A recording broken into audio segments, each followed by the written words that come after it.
And we begin Parshas Behar Bechukosai. Behar Bechukosai, and as we connected, of course, to the halachas of Netilas Yadayim, the kedusha of washing your hands, and of course, we begin over here with the Gemara in Chulin, which we have already mentioned. That one of the reasons you wash your hands is because of Surach Truma. Your hands might be tummy.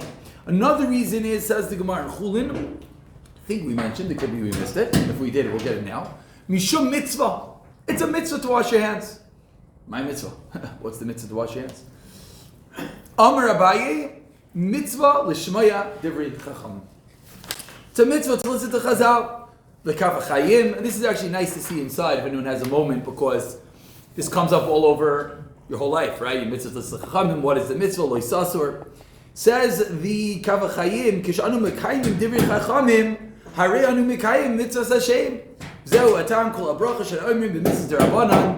And that is how Chazal were allowed to create a bracha. The obvious question: how could Chazal create a bracha? Asher kedeshanu v'mitzvahs b'tzivanu. No, it's not. Mamash right there. Baruch Hashem. Hashem loves us. So says the Kaf HaChaim, the obvious answer, because the mitzvah to listen to Chachamim is lo yisasur, therefore you can make a bracha. We'll just speak out that there's a glaring kasha, so in every derabanan is a deraisa. What does it mean that are derabanans? What does it mean deraisas? Does every rabbanan have the chumrah of a deraisa? Good question, which we'll leave for now. We continue over here with actually a vart that we spoke over here with the Kaila last week, that when we listen to Chachamim, we're actually getting another mitzvah. As the Gemara in Kedushin says, Amar Rav Chisda, Ha'av shamachal al kavaydai, kavaydai machal. If a father wants to say, I'm meichel on my kavod, it's meichel, which is the reason why someone might ask, a father walks into the room, why aren't his children standing up? And often the answer is, because the father is meichel al kavaydai. If you should ask the father, probably once a time, the father should say, yeah, I'm meichel. But that's the reason a father is allowed to be meichel. But harav shem meichel al kavaydai, ein kavaydai machal. His kavod is not meichel. Why not? So the Pashim Shad is, it's not his kavod. You're not honoring the Rav, the Rosh Hashiva, the Rebbe. You're not honoring him because of him. You're honoring what he represents. You're honoring the Torah that he is about. And this is how we can understand a little bit deeper, Lo Yisasur, how we can understand the mitzvah to listen to the Chacham. So what does this have to do with Parshas Bechukosai? He brings that over here, a beautiful Yalkut Shemaini. It says in the Parsha Chavav Tazayin, Ve'im es mishpatai tigol nafshechem. Says the Torah, and if my mishpatim, you are tigol, you're repulsed by my mishpatim. Says the Yalkut Shemaini, a medrash, what does it mean you're repulsed by my mitzvahs? Shu soine es hachachamim. You hate the chachamim. All inquiring minds, including Rav Mordechai Rabinovich, who apparently lived from 1855 to 1911. He authored the Ner Lamar in the Teres Mordechai. He was a Rav in Lita. Asks, what sheikhs? You hate the mitzvahs, therefore you hate the chachamim. You hate the mitzvahs because you hate the mitzvahs. You hate the chachamim, you hate the chachamim. Why? Because the Torah says you find mitzvahs repulsive. That means that you hate the chachamim. And he explains the obvious answer, but it's one of these things that when you think about it, it really brings out a nice understanding that what are the Chachamim's job? What is the Rav's job? What is the Rebbe's job? The Rosh Hashiva's job is to transmit the mitzvahs, the Torah. So when he is transmitting properly, you will like the mitzvahs and the Torah.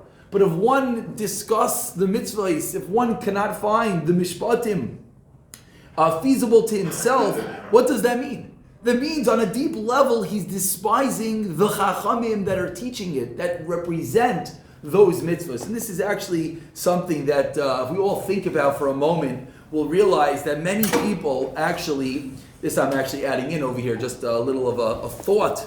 Many people confuse these two. Yeah, what do you mean? I follow all the mitzvahs, I just can't handle Rav A.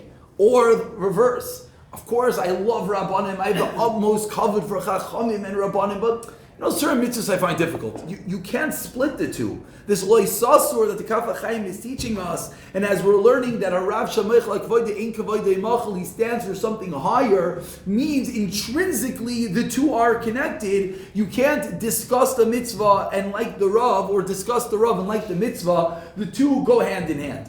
Obviously, parenthetically, if there is a Rav, a Rebbe, or someone who's doing something wrong, that's a different story. But that's obviously not what we're talking about. So now he brings down a beautiful story with Rav Aryeh Levin and his Rebetzin. Some of the greatest stories are with our Gedolim Rebetzins. The Haftarah in Parshas Vayera is the story of the Isha Hashunamis, whose son dies, and she calls Elisha. Elisha, please come and save her life, the child's life, excuse me. So Aryeh Levin and his Rebbetzin, what did they do on Shabbos? They learned the Haftarah together. Sounds beautiful. So they get to this Haftarah, Parshas Vayera, and Aryeh tells his wife, you know that there are different stops in the story between Sfardim and Ashkenazim. If you ever look, it's always like, you got to figure out, one of the biggest jobs they say of a Rav is to have a good luach. You never want the luach to beat you. You got to know, because the Gabbai looks at the luach, and he knows you stop here, and you say you go fight, and then you have a whole fight, and you got to know what you're doing. So the Rav Aryeh Levin tells his Rebbetzin, the Sfardim stop here, but the Ashkenazim continue. Where do the Sfardim stop? The Sfardim stop after she calls for, Elisha. End of story. The Ashkenazim continue the story that Elisha Navi comes, and does the Chiyas HaMesim to the child of the Isha Hashunamis. So Aryeh Levin turns to his wife and says, I don't understand. How could the Sfardim stop? You're middle of the story. It's so suspenseful. What happened? Did Elisha save this boy? Did he not? How could they do that? And the Rebbetzin turns to Aryeh Levin and says, Rav Aryeh, it's so simple. The Sfardim, they have real emunas chachamim. If they sent for Elisha, of course he saved the child's life. They don't need to read the rest. End of story. Obviously, the lesson that we all could take from here is, as we're learning how the mitzvahs and the chachamim are intrinsically tied, as we're learning the mitzvah d'Rabbanan of washing our hands and realizing that one of the taimim is to listen to the chachamim loisasur, is to bolster our emunas chachamim a little bit. Everyone that Sfardim learn from the Ashkenaz, and the Ashkenaz learn from the Sfardim. I'm not suggesting everyone go and kiss the Rav's hand, although listen, to each their own. Maybe the Rav will enjoy it, or maybe he won't. But you do see a level of kavod, a level of reverence for the Chacham. They said when Rav Avadu walked down the street, it was mamish like a melech. Mamish. Now it's true, some of our Gedolim Baruch Hashem, we find similarly. But something that we could take away from Loisasur, as Rebetzin Aryeh Levin, Rebetzin Levin taught us, that is to learn from the incredible emunah that if they called Elisha, of course the child's life was saved. And with that,